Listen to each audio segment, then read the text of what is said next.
How do you feel when you get blamed for something you did not do? Let's talk about that. This is the 12th video in the Basic Christian Beliefs series.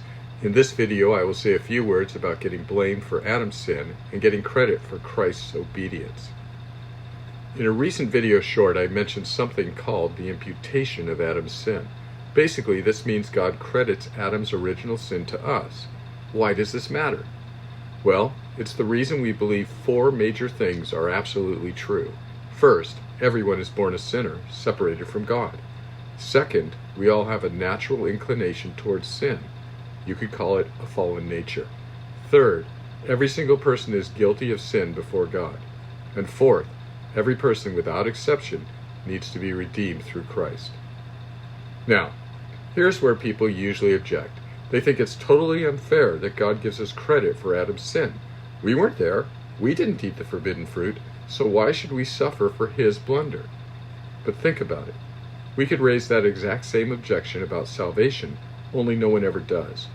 When we are saved, God imputes to us, or gives us credit for, Christ's righteousness. Jesus obeyed God perfectly, and he paid the price for the sins we actually committed. We definitely didn't obey God, and we certainly aren't paying the cost of our own sin. Christ obeyed and suffered, and we get all the benefits.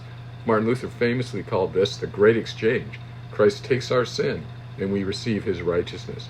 God does this because Christ is the head of the new creation, just like Adam was the head of the old. If you have received Christ as your Savior, then Christ is your representative instead of Adam.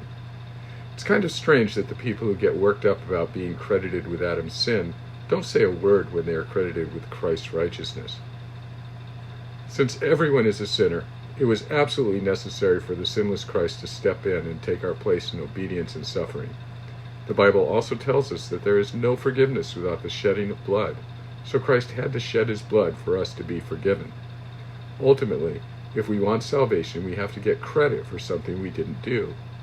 We must receive Christ and his righteousness.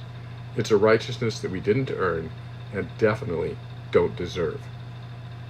Please see the video description for a list of the main passages that this video is based on. God bless you.